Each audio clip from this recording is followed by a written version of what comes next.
perdu ici, contre Boulogne, la réserve de Boulogne. C'est le même homme. C'est le même homme. Hein. Que ce soit dit et bien dit. Le mérite, c'est pas une phrase bateau, de la fausse modestie, mais le mérite en revient aux joueurs. Le mérite de la victoire d'aujourd'hui en revient aux joueurs, parce qu'ils ont joué contre une très bonne équipe. Je ne sais pas si vous avez eu cette sensation-là de... Pardon, je ne sais pas si vous avez eu cette sensation-là de tribune, mais ils ont battu une très bonne équipe qui, comme le disait David fort justement il y a quelques secondes, ne fait pas beaucoup d'erreurs, ne commet pas beaucoup d'erreurs. Donc, et bizarrement, et voilà. oui, et oui.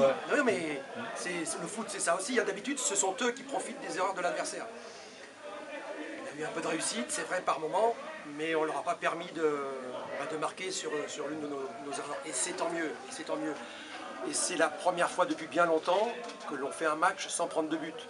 Alors Manu Abreu, il ne prétend pas de tenir la sainte vérité, mais il n'arrête pas de dire depuis le début de saison que c'est des équipes qui ne prennent pas beaucoup de buts, qui peuvent prétendre à des choses intéressantes.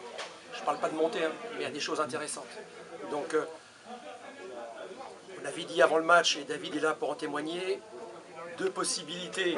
On bat cette équipe, on se donne encore la possibilité de vivre encore une fin de saison qui peut être encore intéressante.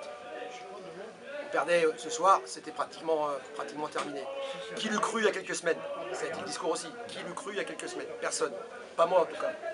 Donc voilà, dans le foot ça va très vite. Et si je peux me permettre d'avoir une petite pensée pour quelqu'un qui est très important pour un club, pour le club de mon cœur, qui est le Stade de Reims. Juste une pensée pour monsieur Raymond Coppa.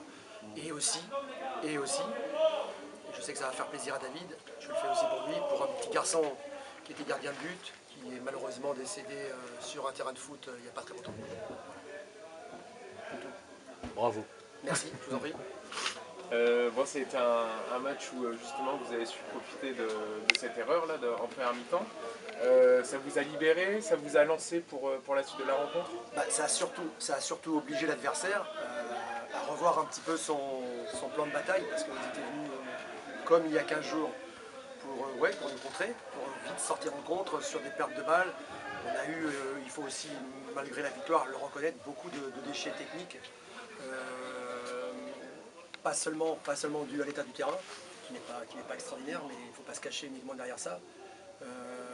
Mais malgré tout, on a retrouvé, c'est ça qui est intéressant, et il faut le garder ça, on a retrouvé un état d'esprit qu'on n'avait plus depuis quelques semaines, on a retrouvé un roi, on l'a maintenu ce soir, et il faut absolument le garder jusqu'en fin de saison, quoi qu'il arrive. Parce que justement, c'est quoi votre force en ce moment et est-ce que ce caractère, cet état d'esprit de tes joueurs, est-ce que pour toi, il va durer jusqu'à la fin de la saison?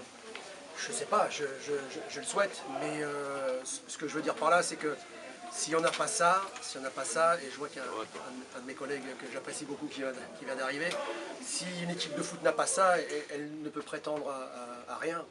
Le socle des résultats, c'est l'état d'esprit, c'est l'envie de faire l'effort pour le copain d'à côté. On n'est pas les meilleurs du monde, ça se saurait. Et on ne l'a jamais prétendu. Par contre, on peut embêter n'importe qui, comme n'importe qui peut aussi nous mettre en difficulté.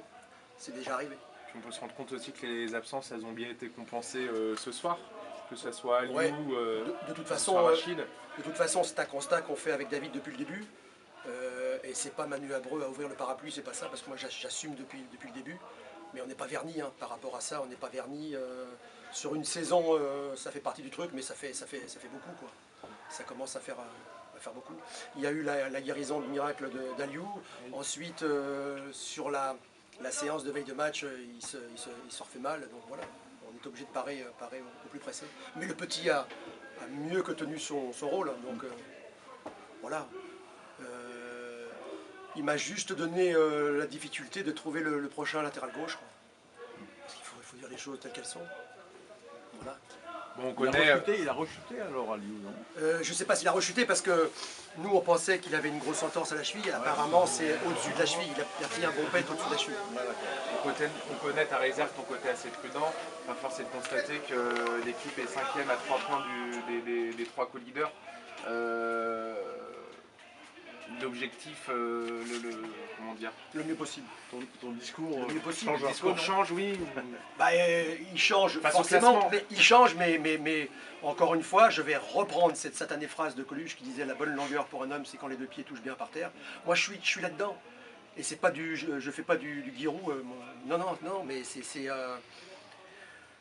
ça dépend de plein de choses. Un résultat de foot dépend de plein de choses. Il y a des choses qu'on arrive, nous, à maîtriser modestement, mais il y a plein d'autres choses qu'on n'arrive pas à maîtriser. Des facteurs sur lesquels on n'a pas beaucoup d'emprise. Hein. Vous ne savez pas tout, et nous, on ne peut pas tout vous dire. Mais David, il sait à quoi je fais allusion. Mais c'est tout sauf un long fleuve tranquille que d'être entraîneur à l'OSQ. Faut le savoir. C'est tout sauf un long fleuve tranquille. Alors peut-être qu'ailleurs, c'est pareil aussi, j'en sais rien. Mais le constat, il est celui-là. Voilà. Bon, puis il y a aussi un nouveau système de jeu avec, depuis quelques matchs avec Simon en soutien d'Orient. Ouais.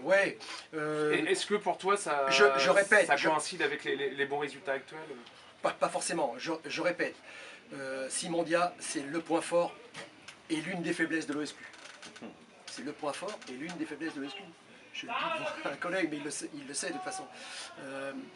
Parce que Simon Dia n'a pas dans ses réflexes naturels de beaucoup défendre. Donc il faut essayer autour de lui de trouver le meilleur système qui va le moins nous pénaliser, quoi. C'est tout, c'est aussi simple que ça, mais c'est pas évident, hein. C'est pas évident, mais c'est aussi une force. C'est aussi une force.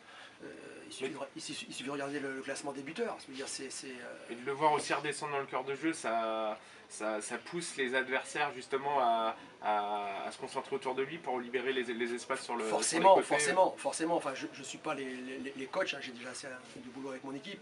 Mais forcément, quand on a Simon Dia en face, j'imagine que dans les consignes aux joueurs, on doit en tenir compte, quoi. Après, voilà, c'est à nous d'essayer de trouver le meilleur système, la meilleure animation, pour que ces faiblesses,